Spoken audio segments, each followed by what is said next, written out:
Hey, random stranger! So we're wrapping up Fate Zero Season 2 today, finally. Well done for surviving this long, and I'm just really appreciative of you being here. It felt like the climax of the series happened last episode. So Kiritsugu technically, I guess, won the war, even if he didn't exactly get his wish. But it still feels like there is a lot of unfinished business to go through. One of which is, will Saber understand why he did what he did, which was to order her to destroy the Grail? But first, in this final confrontation between Kiritsugu and Kirei, which we have all been waiting for such a long time, I really saw like the symbolism in the way Kirei was set up to be such a difficult, prickly opponent for Kiritsugu. Because Kirei drew power externally from the command seals instead of from like the standard magical circuits that are integrated into a mage's body.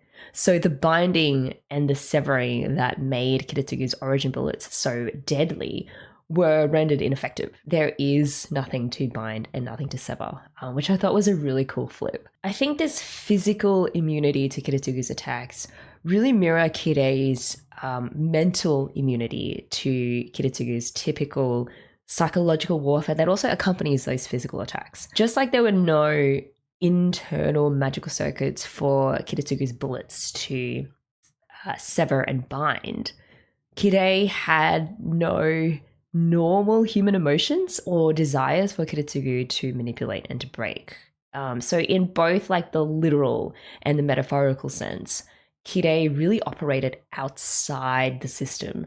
His extra command seals and his very psychological makeup defied, I guess, normal magical and emotional systems. And that made him not just a powerful opponent, but really like this existential challenge to Kiritsugu and his entire approach to combat and his understanding of how human nature works. Had it not been for Avalon, Kiritsugu would have totally died. You know, it's like way early on, even though he'd gotten a good couple of shots in as well. And it really felt like the fight would have turned out super bad for him had the Grail not decided to overflow with blood at just the right precise moment. So whether the Grail actively chose to fill up with, you know, that flood of blood at this very moment, or whether it was because Saber had just defeated Berserker and that maybe triggered some kind of tipping point, I'm not really sure. But the blood imagery was significant, I think, because it pointed to the Grail as something other than just a prize. It's something very dark, very corrupted, and something that really feeds off all that death and all of the twisted ambitions of the masters and the servants who are seeking it. I really enjoyed that rotating camera perspective, like transitioning from their physical standoff to the Grail's like blood-filled eye, and that angle from the top was just perfect because I felt it symbolized that shift from like external conflict to internal revelation, like an eye seeing into both Kirei and Kiritsugu's deepest, darkest fears or desires. And it suggested that the real battle was never between Kiritsugu and Kirei, but within each of their persons, and maybe against their own selves or different versions of themselves. So it was kind of this shocking flip. You know, they'd looked to the Grail to get what they wanted as this sort of passive thing that can reward them for winning. But instead, the Grail looked into them and like exposed some uncomfortable truths about themselves. I mean, Kiritsugu was forced to face the disturbing implications of the morality that he had based his entire life's work on. So we were transported back onto the beach of Kiritsugu's childhood, which was again significant because that's where he first crystallized his whole outlook on the morality of killing and sacrifice. So to escape, or I assume gather enough power to break free of its prison, whatever evil had inhabited the Grail presented Kiritsugu with this psychological trap, using the logic of his own utilitarian philosophy against him. And I guess if Kiritsugu had chosen to save Irisville and Ilya right at the end when he was given that choice to, the amount of death that would have resulted would have been enough to set the spirit free, or even more than enough. It was interesting the way that this malevolent spirit had taken on the form of Irisfeel, because it kind of turned her original innocent wish of becoming human and to become part of the world and live in it into a mask for his own wish to be released out into the world and presumably corrupt or destroy it. And then, ironically, while wearing that mask, Irisfield's face, it unmasked how if you took Kiritsugu's moral principle of sacrificing the few for the sake of the many to its logical extreme, it would actually destroy humanity rather than save it. Basically, the Grail set up this elaborate trolley problem, repeated multiple times over, and in doing so, it demonstrated how Kiritsugu's choice each time to kill fewer people had actually consistently led to escalating destruction and even more lives being taken. And therefore, what's really driving Kiritsugu, also the girl tried to show him, is that he's actually choosing to save the lives of the people who matter more. And if so, wouldn't choosing to save his own family then, the people who he treasures most, over humanity, simply just be a logical extension of his own principles? It was a brilliant way to tempt Kiritsugu into twisting his thinking to align with what the Grail wanted. And then, as if that wasn't enough, the Grail, or whatever evil spirit inhabited it, weaponized Kiritsugu's first trauma, which was the memory of Shirley. By bringing up that formative moment that he'd failed to carry out a mercy kill, the spirit was reminding Kiritsugu of the brutal lesson that he'd learned over time, that sometimes the hard choice is the most necessary. And by naming him Angra Mainyu, which is like the one worthy to bear all the evil in the world, it also suggested that Kiritsugu's willingness to make these horrific sacrifices wasn't just a method, but part of his very identity. The term Angra Mainyu refers to the destructive, evil counterpart to the good creator god of Ahura Mazda in the doctrine of Zoroastrianism. So by designating Kiritsugu as Angra Mainyu, I think the spirit was implying that this decision was bigger than him, like that he was somehow aligned with a greater cosmic principle of destructive creation. Kiritsugu ultimately traded the lives of the two people he loved most for those of 6 billion strangers, and that shocked the Grail because it had meticulously constructed this psychological trap to prove that saving his family did paradoxically align with his whole sacrifice the few for the many principle, and yet Kiritsugu demonstrated that this principle is so deeply rooted and so fundamental to his identity that he was willing to apply it even at the most painful personal cost. And I have to wonder whether it's also related to how many times he's done this before. He's sacrificed family before. And it's kind of like every time you do it, your sensitivity to it gets a bit more blunted each time until it's just like, well, I've come this far, so why not just keep going? I loved how Savita Q explained the greater meaning behind the whole trolley problem thing. So after pointing out that Kiritsugu actually ended the inevitable outcome of humanity's conflict by rejecting the Grail and returning the world back to the turning point of destiny, so I guess like the origin point, hence the title of the anime, Fate Zero, which I thought was really cool. They then pointed out how you can make these comparisons between the Grail's like scenario and how things really are in the world. Like splitting people into the two boats represents how humanity always splits itself up into like different ideals or different value systems. And then the ships having flaws can represent how each system has its own particular flaws.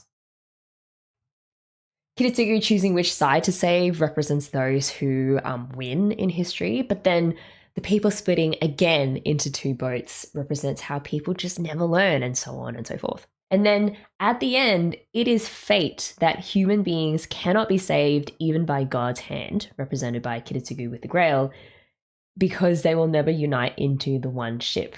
And I thought, it's such a depressing, but such an impressive and true, honest observation of how the Grail managed to summarize the fundamental flaw of humanity in that one scene. Kirei wanted that Grail so bad.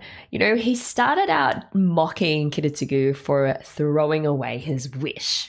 But Kiritsugu was pretty clear-headed. You know, he was like, the logic I've applied for most of my life was messed up, but it also helped me cut through the Grail's bullshit, you know, and helped me save humanity. So I'm good with that. And then that's when Kirei just kind of lost his shit. The difference between him and Kiritsugu is that, I think, Kirei is just so desperate to find answers that he wouldn't care if humanity got destroyed as part of that deal. Ironically, his soul-consuming desire was to find out why he had none. And now he'll never know. You know, the way that Kiritsugu put Kirei down with like a shot to the back, it kind of felt a little bit anticlimactic, but it also felt appropriate. There was all this hype over the two of them meeting in this final big dramatic clash, but because the true battleground didn't end up actually being their physical conflict, but the conflict within their own internal emotional landscapes and their psychological struggles, it felt right that this is kind of how it ended. The focus on these two guys was more on their individual ability or inability to understand themselves, with the Grail serving as a sort of dark mirror reflecting back their own existential crises to them. Okay, so while Kirei was getting his ass kicked, Saber was also getting pummeled by Lancelot, but her heart clearly was not in the fight. She fought like she was weighed down with something, she's kind of just like parrying and not going on the offense. And that was because I think she was questioning whether Lancelot's fate was a consequence of her own actions as a ruler. Her reluctance to really attack revealed her growing doubts about the true cost of her leadership style or philosophy. And you know that Ryder's criticism was just like booming inside her head. Despite that hesitation, she was ultimately willing to kill to achieve a greater purpose. For her, winning the Grail was a path to redemption, like the only path to redemption, really. And her way to rewrite history and undo her past sins and save Britain, and now potentially saving Lancelot and others from suffering like they had. So both Saber and Kiritsugu, notwithstanding all of their differences, both embody that principle of sacrificing the few for the many, just like in slightly different contexts. There's also another way of looking at it. Saber's encounter with Lancelot showed that just like Kiritsugu was forced to reckon with the disturbing consequences of his own actions, Saber had also begun to recognize that her well-intentioned sacrifices, like choosing to be the bigger person and sacrificing her own hurt feelings, could also create these endless cycles of suffering, as evidenced by what had happened to Lancelot. Leadership built on sacrifice, no matter how noble the intention, it carries hidden costs that may not become apparent until it's too late. Just when Saber thought that she'd dispatched of one jilted guy in her life, she had to face yet another one in the form of Archer, that creepy misogynist, or more accurately, the misanthrope, because he thinks anyone else that's not him is trash, who demanded that she forget her delusional obsession with the Grail to then become his wife so that he might spoil her with every pleasure in the world. She would be his slave, yes, but imagine the riches. There's a dark irony in Archer's proposal, or again, not proposal, a force of will. He offers Saber escape from one form of burden, like her guilt and responsibility over Britain's fate, only to replace it with another type of burden, basically complete subordination to his will. So he's able to recognize and diagnose her suffering, which shows this sort of very deep understanding of human nature, which again is not surprising given that he is Gilgamesh and he's been around for a long time. But then he proposes just this completely degrading solution that's not really a solution to that. And I think that really speaks to his warped worldview. He can only conceive of relationships in terms of an owner and the owned, or a master and slave. And yeah, that's just who Archer is. That huge gulf between Archer's materialistic values and Saber's more spiritual or moral quest could not be any greater. He offers her worldly pleasures, I think, though. Not because he doesn't understand that Saber's driving force is like this deep sense of duty and a desire for redemption, but because he dismisses those things as being able to truly quench someone's thirst for satisfaction. You kind of have to wonder, like, whether ending up taking Archer's outlook on life is just an inevitable consequence of being an immortal. Like, if you've lived as long as he has and seen as much as he has, that's just where you end up naturally. At some point, Gilgamesh did search for a true meaning and satisfaction in life, but I guess tragedy after tragedy and the passage of millennia led him to eventually conclude that raw power and possessions are the only treasures worth pursuing. The most disturbing implication of this might be that Archer's perspective on things, it's not really a personal failing, but it's more like an inevitable, fateful endpoint for anyone who lives long enough to see their ideals repeatedly fail over time. So Kiritsugu, having woken up to the fact that the Grail has been corrupted by an evil bastard bent on destroying humanity, ordered Saber with all of his command seals to destroy the Grail. And Saber, not privy to the Grail's corruption, was confused as hell, understandably, and was also having to process in a split second that she was being made to destroy the very thing she thought would grant her wish to redo history and to redeem both herself and Lancelot. So it's an absolute tragedy for Saber. She was compelled to destroy what she believed was her only shot at redemption without even understanding why. This moment also brutally deconstructed both characters' shared philosophy of sacrificing something for the greater good. Both have always justified arguably terrible actions for a greater good, but here that very mindset became the reason for both of their destructions in a way. For Kiritsugu, his entire justification for the horrible acts that he's committed throughout his life has been that they serve a greater purpose, that the Grail would make it all worth it by helping him save humanity. But when he discovered the Grail's corruption, the same principle forced him to sacrifice not just Saber's dream, but in a way his own as well. He had to destroy the thing that he'd worked so hard for and killed so many people for because of the very same logic that led him to commit those acts in the first place. So it's this brutal acknowledgement that sometimes pursuing the greater good can destroy the very thing that you are trying to achieve. For Saber, I felt like the principle operated even more cruelly. She'd just killed Lancelot. She'd sacrificed her friend and accepted the pain of that act because she was pinning her hopes on the Grail, which would allow her to undo, the pain of all of these sacrifices that she'd made. But now, because of Kiritsugu's command, she was forced to destroy that very possibility. The principle of sacrifice now forces her to destroy the very thing that would have given meaning to Lancelot's death.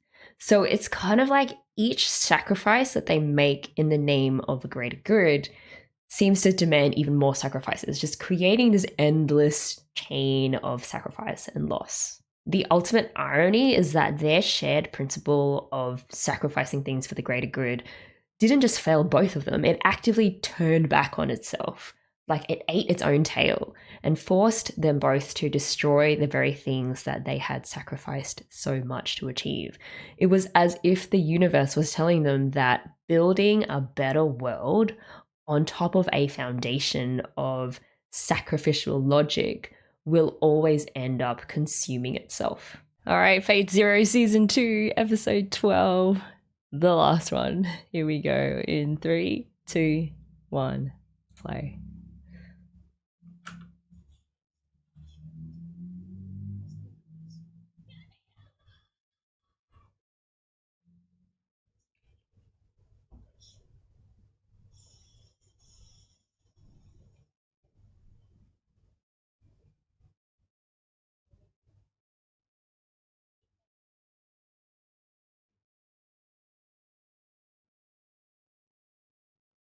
Oh. That's so... I feel so bad for her.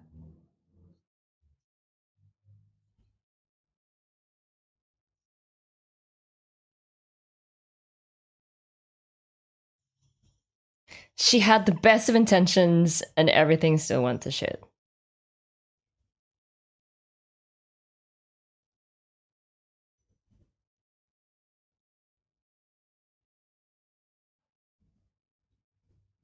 Man, what if this was like an incredible reverse psychology? Like the Grail was counting on Kiritsugu to destroy it so it could actually be set free.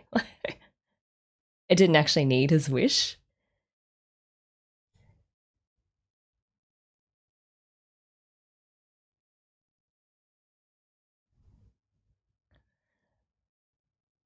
Oh, it's out.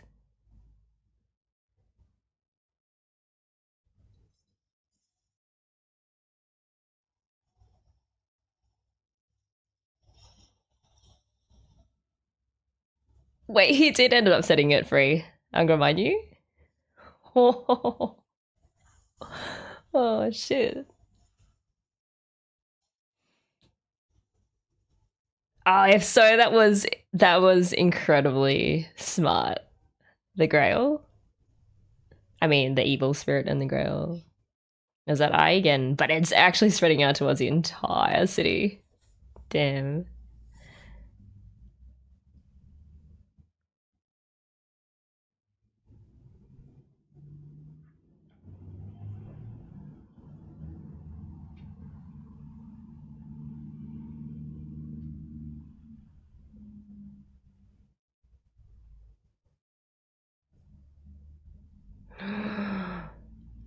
What if he has to remake the Grail and use his daughter?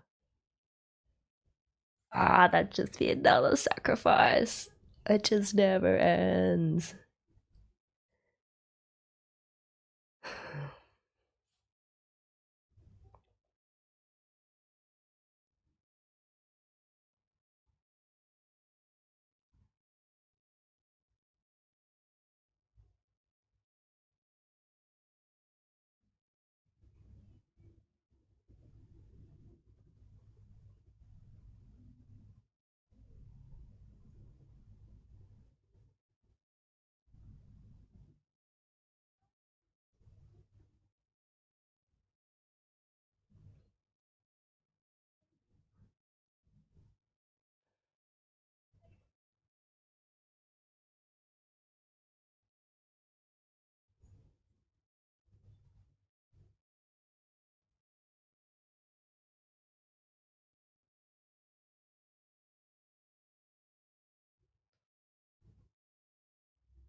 Okay, unless so if he just lets the evil run rampant. Yes, he did end the Grail War, which means Ilya doesn't need to become a Grail, but he basically sacrificed the world to do that. He's still here.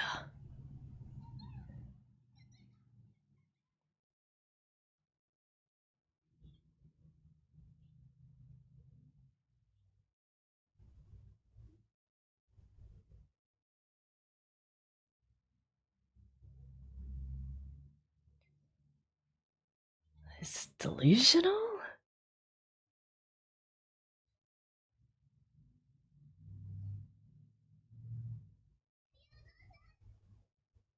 Okay, that didn't happen, right?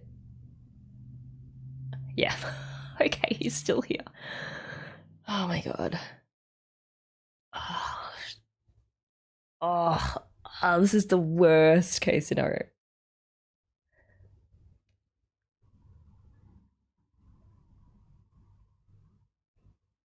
Oh, Sakura. Sakura. She's gonna grow up into a beast, isn't she? Oh, oh wait, what?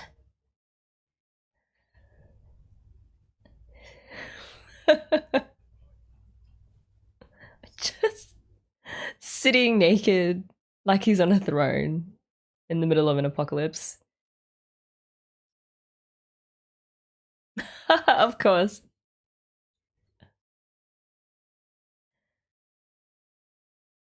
Oh my god. He's actually. Wait. He's not a spirit anymore.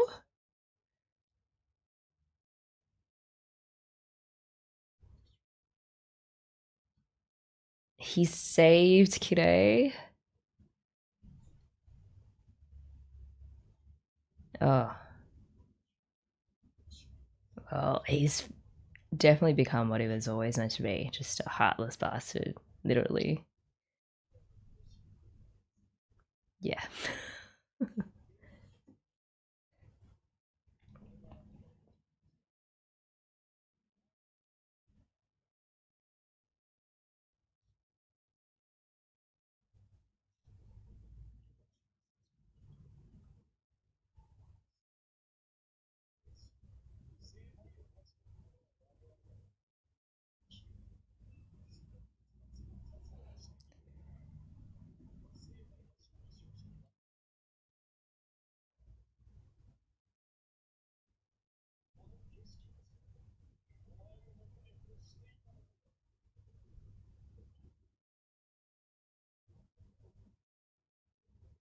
Don't smile. Oh my god.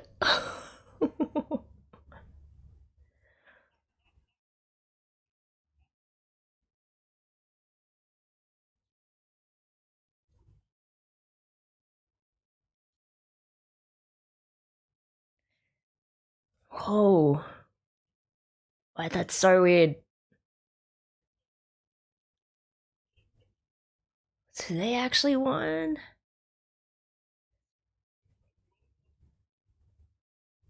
I hate that he. I mean, actually, I'm not surprised that he brought his father into it. It just. It's like a cherry on top that his father would have absolutely hated this and be so ashamed. Ah, oh, it's so messed up, man. But that's Kirei.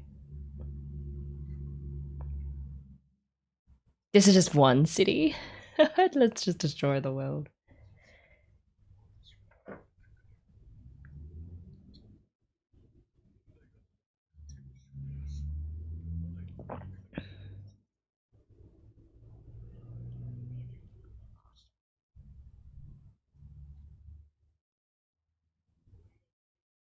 He's like, cover yourself.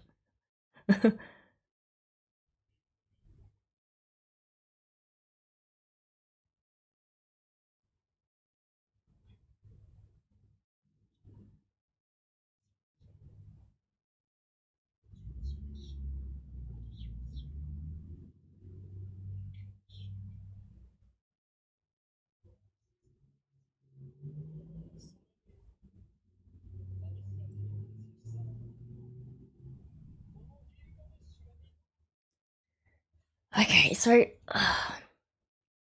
he's standing in an apocalyptic scenario, and he's like, everything's destroyed, life has been lost. He's seen the result of what evil can achieve, and it makes him very satisfied.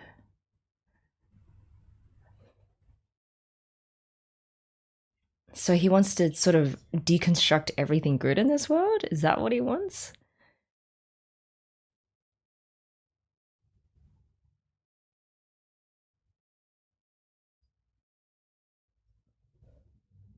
Oh man.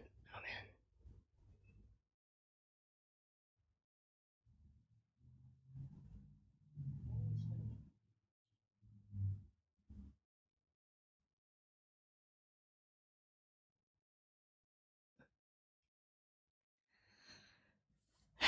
Well, he's lost his most formidable opponent because he's just broken him.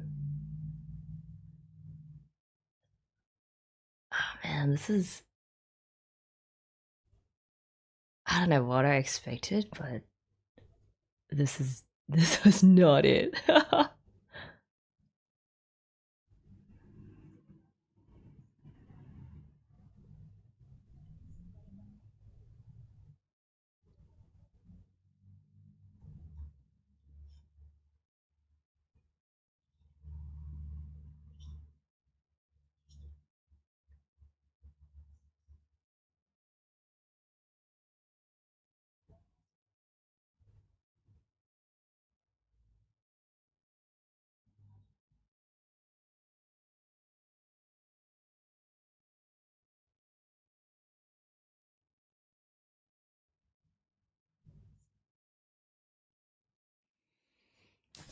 that is the tiniest thread of hope, though.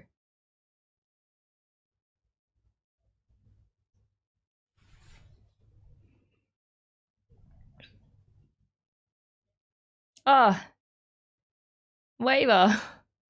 Just seeing him just makes me feel better.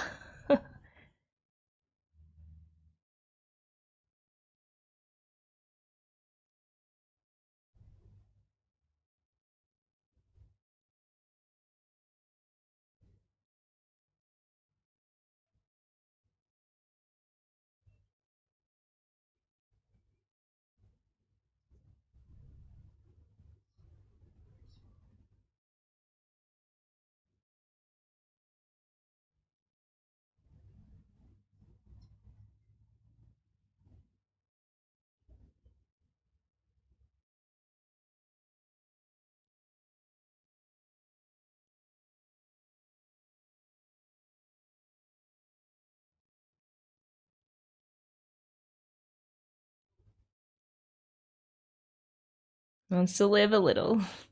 Have a drink, like Alexander. Live it up. Makes sense. It makes sense.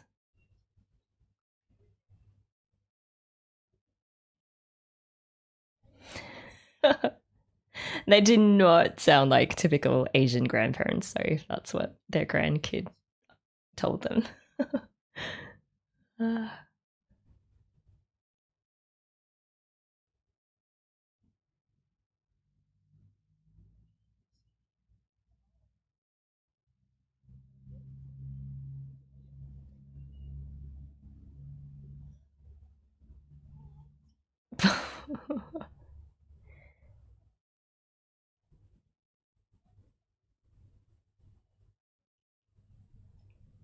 They're so supportive. Ah, Alexander.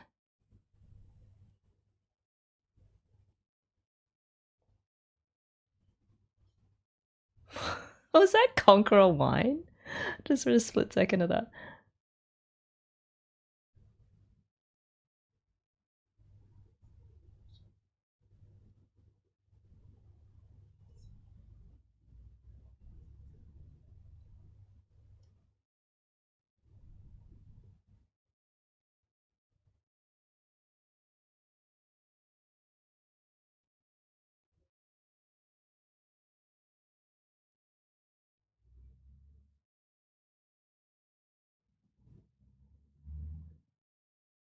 William Shakespeare.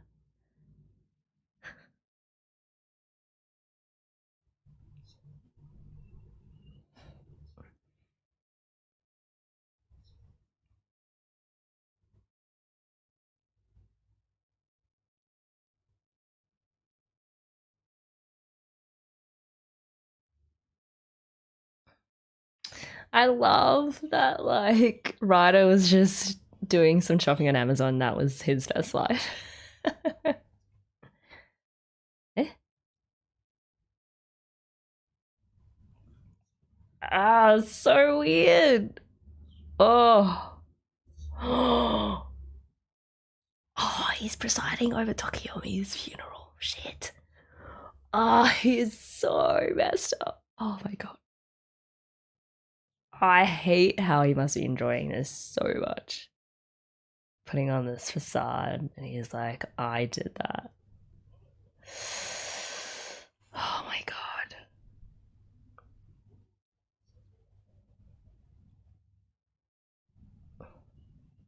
She knows. Or at least if she doesn't know, she feels something is off because she's too smart.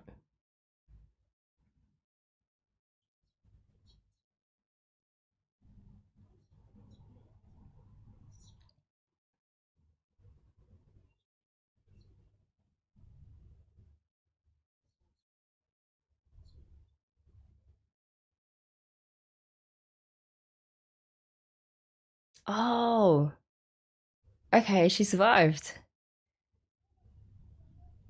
I mean, if you can call that survival, but. Oh my god.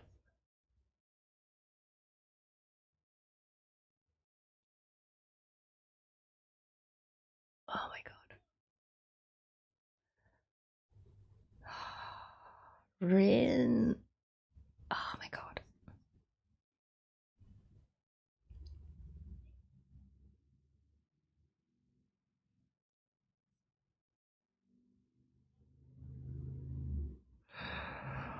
Oh, oh my. Oh no.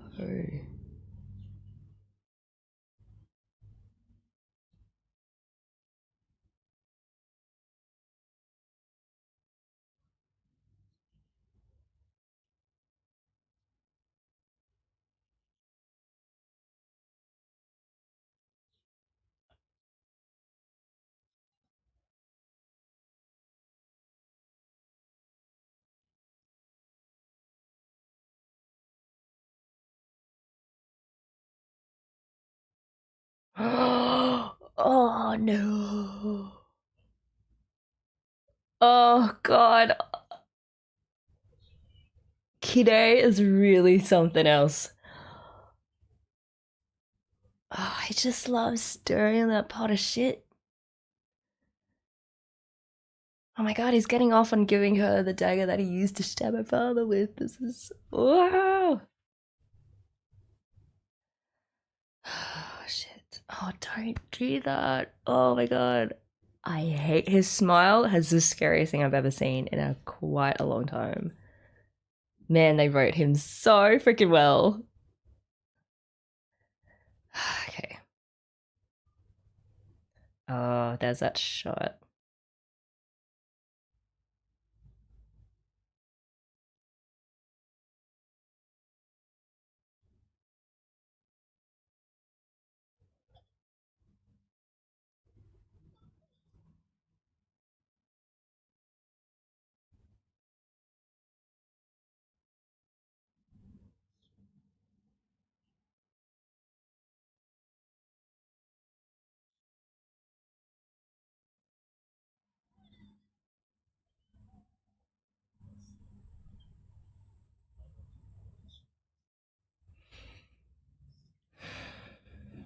Yep.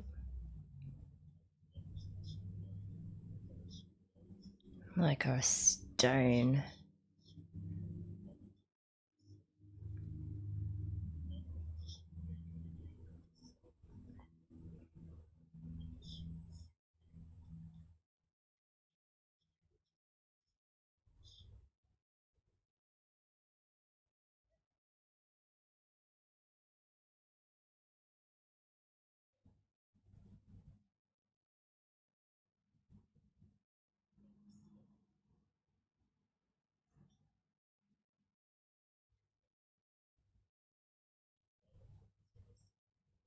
Hey!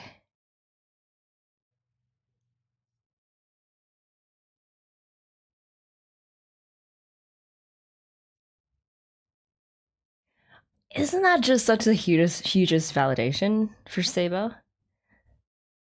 That despite her being like this, distant, aloof, not dispensing any sort of emotion when they really craved it, they still thought of her as one of the greatest. Like, a goat.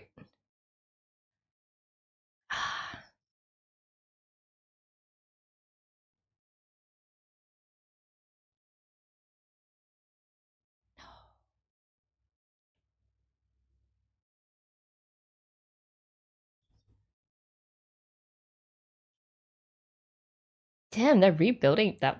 That's quick.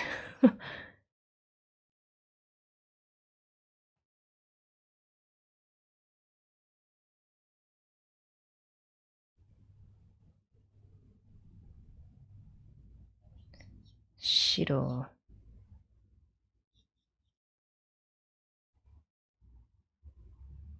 Oh wow.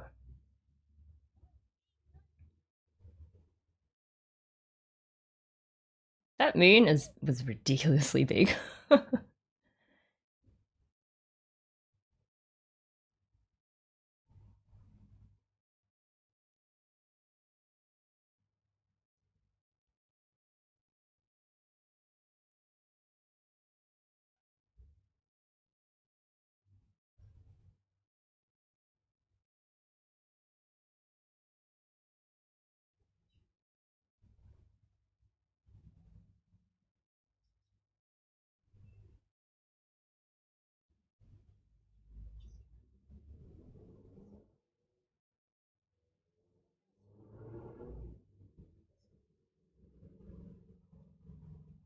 but I can raise one.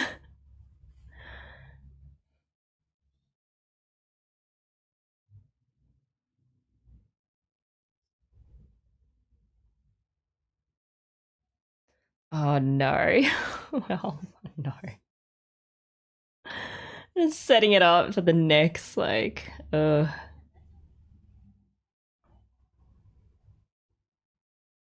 just got a path full of disappointments ahead of you, kid.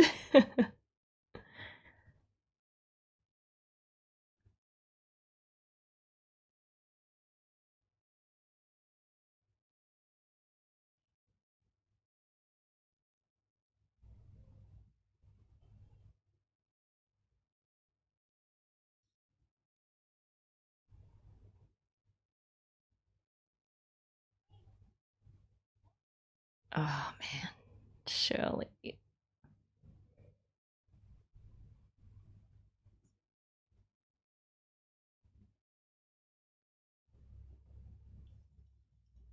Ah, what?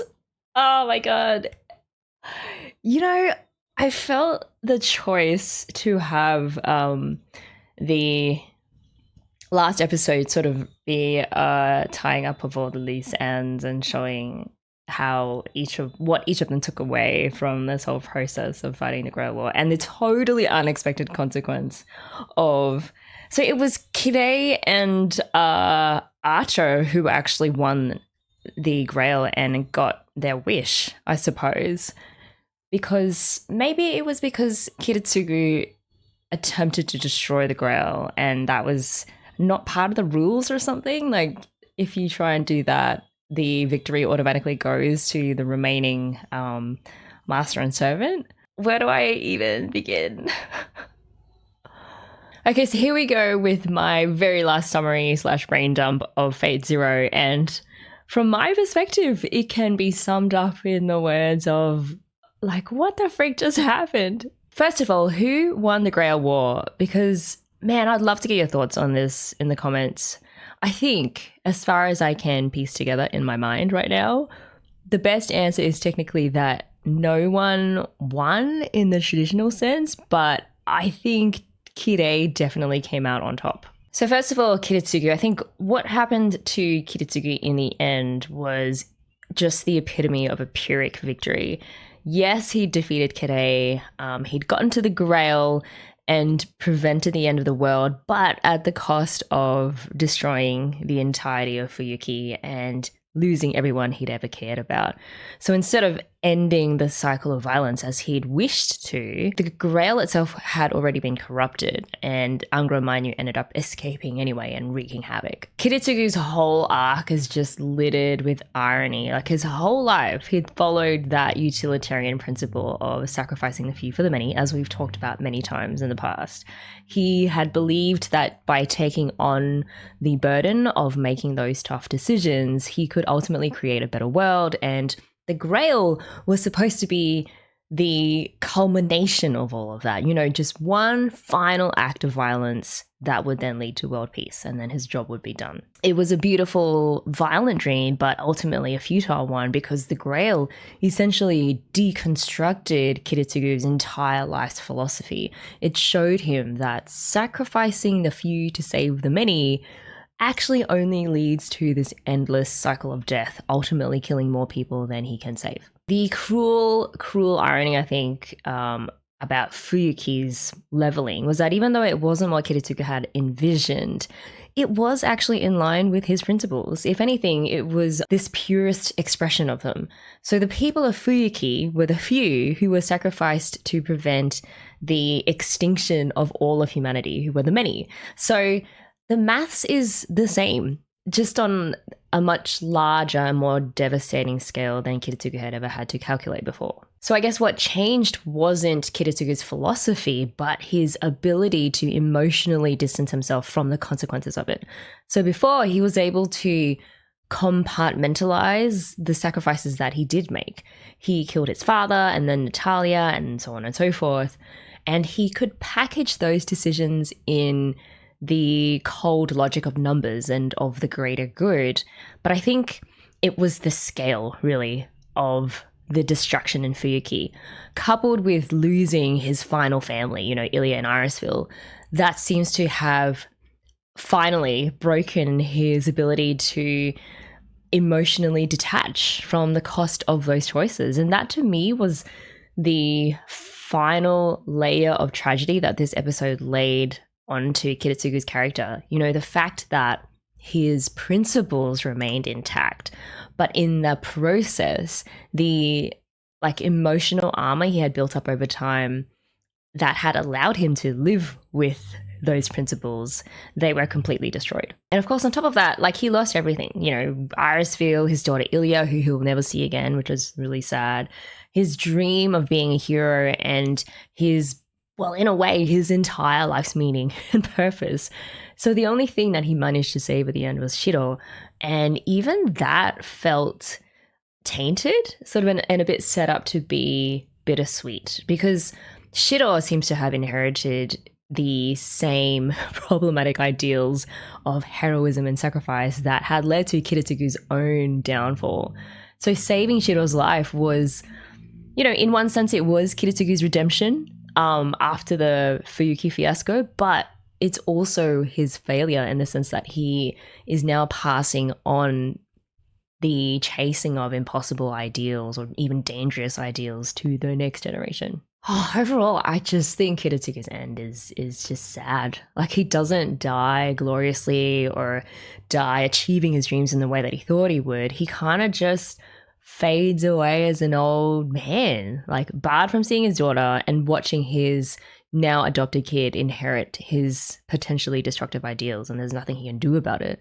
His victory, I guess, over Kirei, victory, not really victory, and reaching the Grail ultimately proved hollow, because it really forced him to confront and just accept the fundamental flaw in his life's philosophy, that sometimes there are no right tough choices that lead to true justice. There's only just different forms of sacrifice and loss, and nothing is really better than the other.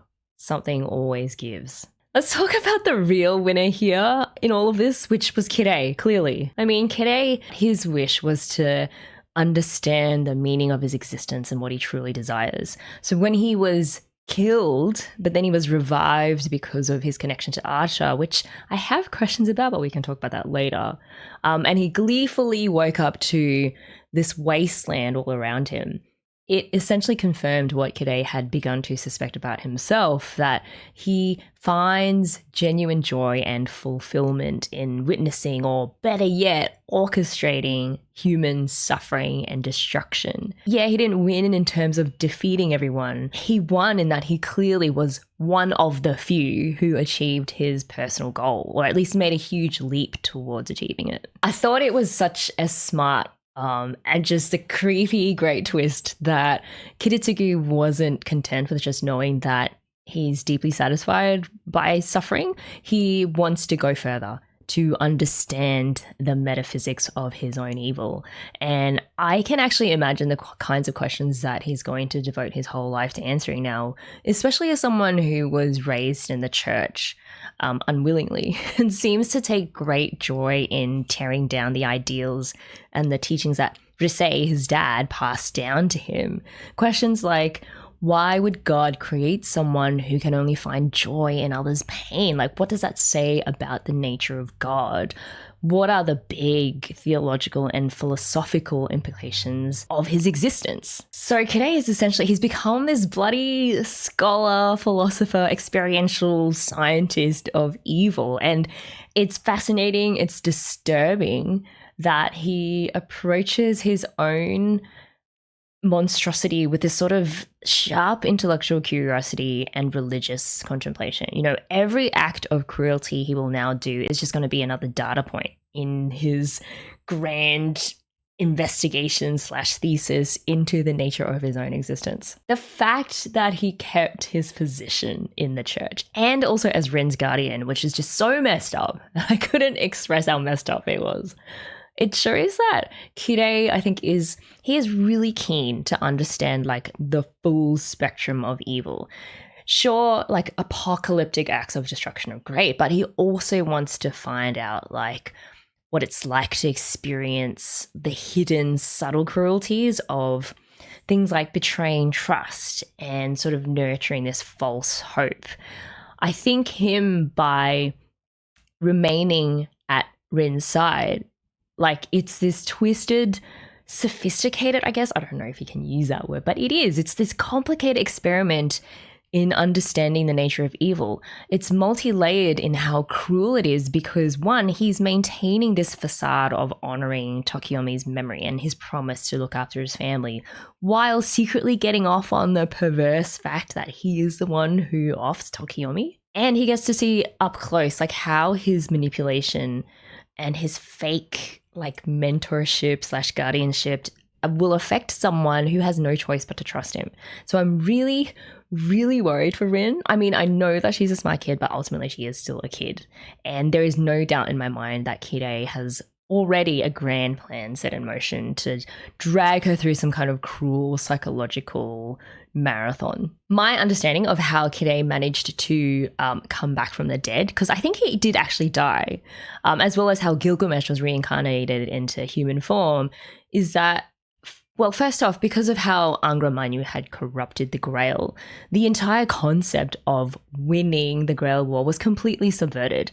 Instead of the Grail granting a wish to the final victor, what actually happened was that the fundamental corruption of the Grail was unleashed onto the world, and it granted or denied wishes in every which way it saw fit, particularly in ways that were more evil or more twisted. So for both Kirei and Archer, that worked out perfectly for them. You know, they were both, like, there was that scene where the blood that spewed out of the Grail kind of just went everywhere, and it collapsed onto Archer and Kirei. So they were both kind of like bathed or baptized in this blood that it spilled out from the Grail.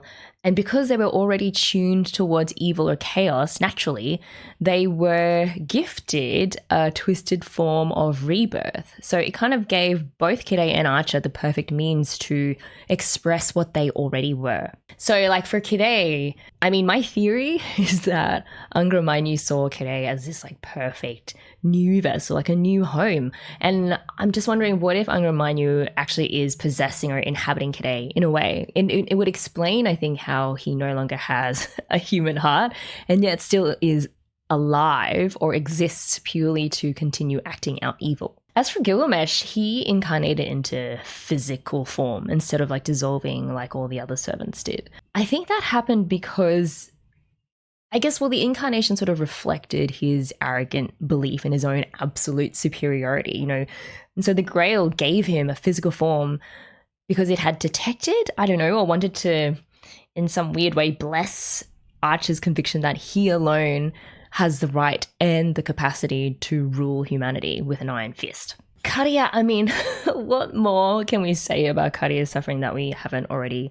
He obviously was already completely broken, both physically and mentally. The worms had eaten away at his body and his mind, and towards the end, he was hallucinating about some happy future where he had successfully saved Sakura and reunited her with her family, and weirdly became their foster father. And I think it's just a weird refraction of all of his fantasies all jumbled into one. It was the saddest fate that could ever befall a human, made particularly heartbreaking because he died believing that he had succeeded in his mission to save Sakura, when in reality Sakura was way long gone by then. Him falling into that pit of worms one last time was just like the moldy cherry on top of a festering turd cake. You know, he returned to, I guess, like the birth site of his and Sakura's nightmares, having accomplished nothing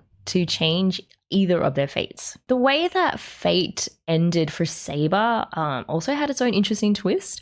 She, like Kiritsugu, ended in a place of peak tragedy. Like, she'd sacrificed so much, including killing Lancelot one last time, but ended up in the same nightmare scenario that she had joined the Grail War to correct, you know. So just like at the Battle of Camlin, she found herself surrounded by death and destruction despite all of her noble efforts to avoid that. So it was confirmed that what drove Lancelot to madness was Due to Saber choosing what she thought was the noble high road, she had suppressed her personal feelings about the whole affair situation and refused to pass judgment onto both Guinevere and Lancelot, believing that that is what a perfect king would do, when really he craved that judgment from her. So despite that, what was really interesting was that in his last words, he told Saber that everyone who served her thought that she was one of the greatest kings of all time. That was huge because from Saber's perspective, she had failed her knights by being too inhumane. You know, she came to realize that her emotional distance had led to, you know, her knights falling out and Britain's downfall eventually. But Lancelot's words suggested something quite different, that her knights, including himself, actually admired and respected precisely those qualities she came to see as failures. They saw in her a king who was willing to bear any burden and make any sacrifice and always put the kingdom before her own personal feelings. And they respected that hugely. They respected her precisely because she held herself to such impossible standards. Actually, that last scene with Lancelot and Saber, it made Lancelot's madness and Ryder's criticism of Saber more complex. Lancelot didn't go mad because Saber was a bad king, but because she was such a good one. Her refusal to condemn him made his own human failings unbearable, but neither did it lessen his respect for her. In fact, it increased it. And it was a rare validation that her sacrifice of her humanity wasn't in vain. Her knights saw and appreciated exactly what she was trying to do, even if it ended in all these tragic consequences. So really, the true tragedy is she had failed to see that her knights thought of her as a great king in spite of or because of that quality.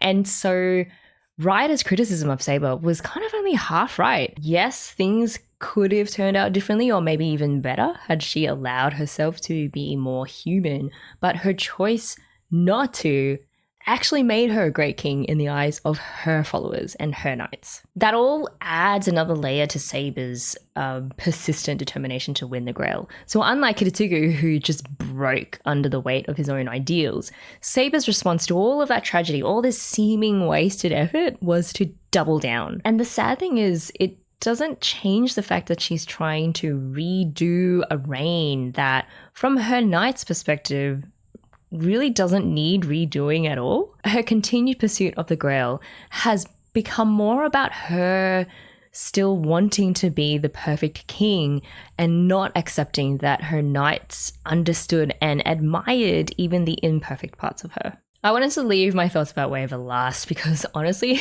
it's just one of the rare bright spots in Fate Zero. I took his decision to take some time off school as just beautifully layered with meaning. It was about breaking free from the constraints that once defined him. Like, for instance, the academic mage world where he felt constantly looked down on. But more deeply, it was also about embracing Ryder's philosophy of experiencing life firsthand rather than just studying it in books. Waver's friendship with Ryder has transformed him from an insecure student obsessed with proving his worth in the rigid hierarchy of the mage world into someone who understood that true greatness isn't about magical ability or bloodlines or being validated by those, institutions that value those things, but about how you live your life and what you dare to dream. I think Waver's going to carry on Ryder's dream of conquering the world in his own unique ways. Like, it might be literally to travel the world and to see its wonders firsthand, as Ryder would have wanted him to, I think. And it'll be about personal growth and self-discovery rather than, a literal conquest with an army, obviously. It might also involve finding ways to push the boundaries of magic and building his confidence through his own achievements rather than focusing on validation from others. I think what makes Waver's arc so precious is just how it contrasts with the other endings in Fate Zero.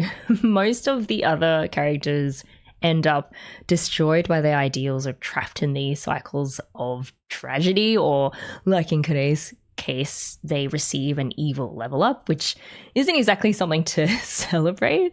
Whereas Waver, he emerges from Fate Zero with a healthier, like more balanced perspective on things. He learns to dream big while staying true to himself, to value both knowledge and experience, and to understand that growth often requires being courageous enough to step outside of your comfort zones. I will end with like what I think are the two most impressive themes that Fate will leave me with long after we're done with the series. And the first one is this deep examination of idealism versus reality, particularly through the lens of like being a hero.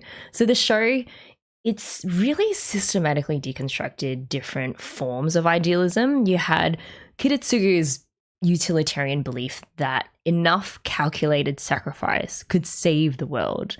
You had Saber's pursuit of this perfect kingship at the cost of her own humanity. And then you had Kariya, of course, like whose at least partially noble but ultimately destructive attempt to be a hero for Sakura went just horribly wrong. And each character's ideals, they crashed against reality in a number of different ways, showing that even the most well-intentioned principles can lead to tragedy when pursued to their extremes. There's a quote from like Nietzsche that I felt Fate Zero was just written around that speaks to that risk of accidentally becoming the very thing that you're trying to defeat. So it says, "He who fights with monsters should look to it that he himself does not become a monster. And if you gaze long into an abyss, the abyss also gazes into you," which reminded me of the eye of the Grail, or Angra Mainyu, and just how instead of the masters and servants seeking it and using it to their advantage, it kind of doubled back on them and turned their own wishes onto them in sometimes these terrible ways. I think what makes this theme of idealism and its deconstruction especially powerful is how Fate Zero, it didn't simply just condemn idealism as being, oh, just stupid and naive. Instead, it explores the complex ways in which ideals can both sustain and destroy people.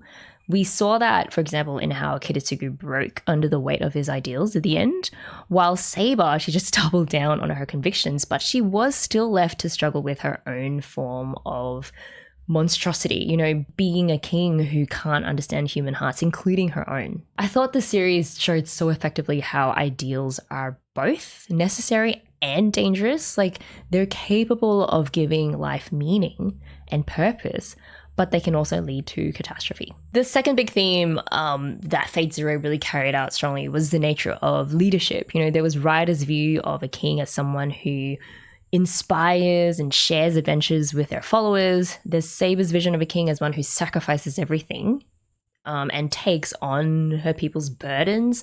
And then, of course, there's Archer, who is more like a king as one who rules by divine right. End of story. But I think this theme resonates more emotionally because it extends beyond just like literal kingship, which is something that most people can't really relate to. It extends rather to modern questions about how we should live our lives and treat other people, which most people can relate to. For example, Ryder's criticism of Saber, that her kingship was ultimately alienating and inhuman, speaks to broader questions about the balance between duty and humanity, and between ideals, these lofty ideals, and connection with others. You know, think of people who today believe that they can never show any vulnerability, never admit mistakes, and just always maintain this perfect mask and composure in order to get ahead or to be taken seriously, whether as a leader or a partner or a parent. The other compelling aspect of Ryder's philosophy was like how it challenges that very common, cynical, practical mindset that a lot of us fall into. Like, we're often told to have realistic goals, but Ryder's philosophy suggests that there is value in chasing dreams precisely because they're impossible to fully achieve. And it's not about being delusional, but about how the very pursuit of big dreams enriches life itself and your experience of it. Practically, that might mean taking that big career risk that you've always dreamed about, or starting a creative project without really knowing whether it'll succeed or not, or just like pursuing knowledge or skills just for the joy of learning. Yeah, I loved how Fate Zero asked all these really difficult philosophical questions, and it never ever offered easy answers, which I guess is a big part of why it's so enjoyable to watch. Thank you all so much for joining me on this very twisty and lengthy dive into Fate Zero. Hit me with all your thoughts in the comments, and I just wanted to express my appreciation for how a lot of the deeper dives into the themes of Fate and character analyses and all of these philosophical insights came directly from you guys, and I've learnt so much through the process. I will be starting 2 new animes in March after I come back from overseas, which I'm pretty excited about. But if this is where the road ends for you and my channel, then I thank you so much for dropping by, and I really hope that life treats you well. Honestly, I do.